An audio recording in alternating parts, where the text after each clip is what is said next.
ادع إلى سبيل ربك بالحكمة والموعظة الحسنة. أعوذ بالله من الشيطان الرجيم. بسم الله الرحمن الرحيم. Assalamu alaykum wa rahmatullahi wa barakatuh. Muhtaram Müslüman kardeşler. Ramazan ayları mübarek olsun. Allah'ı Teala tutkan urazalarımızı kabul kılsın.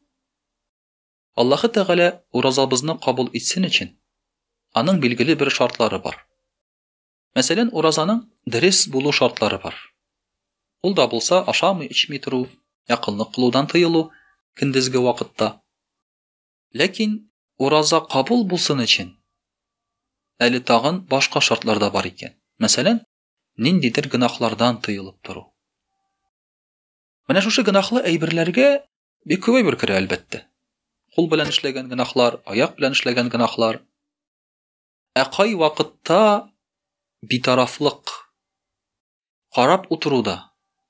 Nindidir işte mesela bulu da, nindidir urunda bulu da bu da günahka kire iken. Mesela nindidir naçar mecliste bulu. Bir qaraganda sen bu mecliste bir nerse işlemiysin.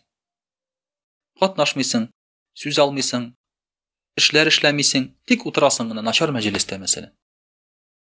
Peygamberimiz sallallahu aleyhi ve sellem'nin şunday bir hadisi var. Peygamberimiz sallallahu aleyhi ve sellem aytdı: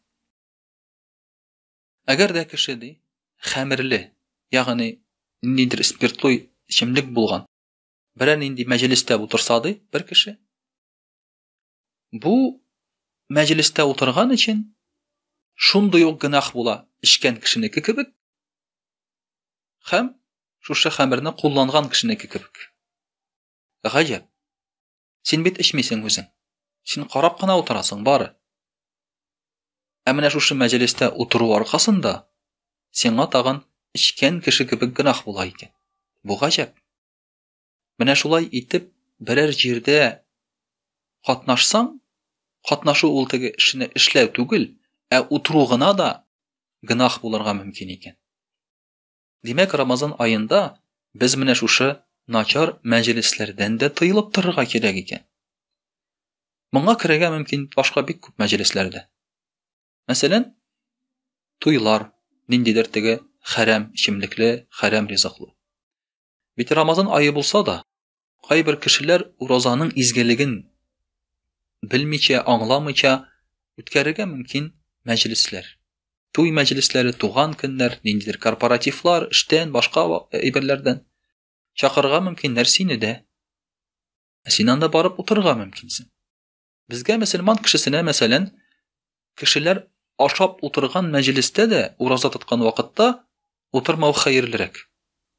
Kişi aşağının qaramağı hayırlırek. Elbette o günah degen söz tügül, amma hayırlırek. Ni için?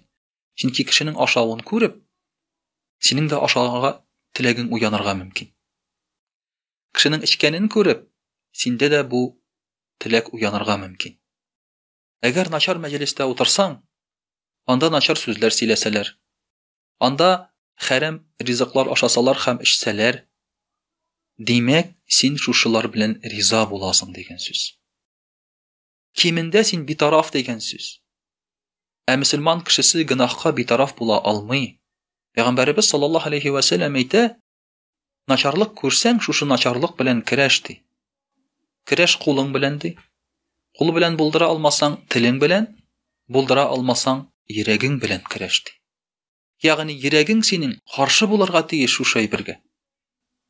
Eğer de senin yüregin karşı iken nindir günahlı amelge, birer mecliste, birer urunda, sen bu urunda otura almıysın. Yüregin riza bulgandagına, yaki bir taraf bulgandagına, sen bu urunda, bu mecliste oturasın. Demek senin bağırın qatkan. Yüregin qatkan. Halal bilen haramni ayırmay. Yaki tuğanlarının şuşu günah işlegenge, işlewine senin yüregin bir taraf. Bu normal görünüş tugil. Şunun için biz mine şuşunun kibik naçar meclislerden, günahlı meclislerden tıyılıp turga kerek. Ol naçar meclis baribir bizge tesir etecek. Bizi biz içmesek de içken kibik günah alasız da Peygamberimiz sallallahu aleyhi ve sellem aytdı. Anda belki içmeylerdir de. Amma göz aldığına gana gider. Eğer birer mecliste sügünüp otursalar, Билгеле бер вакыттан соң син дә сүгенә башлыйсың. Әгәр дә берәр җирдә мәсәлән эчтәләр, син эчмәсәң дә, тотып сине авызыңа кыерга мөмкиннәр. Син нәрсә монда бездән аерыласыңмы әллә ди. Ярар. Исерек кешенең бит аның башында нәрсә икәнен беркем белми. Алай да түгел, килеп сиңа бәйләнергә, теләсәң нинди сүзләр әйтергә. Исерек кеше белән бит яхшы сүз сөйләшүдә күңеле түгел. Һәр вакытта килеп сугырга да мөмкиннәр. Син кем булдың әле монда ди. Менә шуңа күрә дә шушындый мәҗлесләрдә булмау дини яктан да һәм дөньяви яктан да әлбәттә ул хәерлерәк икән безнең өчен. Рамазан безгә менә шушыңа да өйрәтә. Вассаламу алейкум ва рахматуллаһи ва баракатуһ.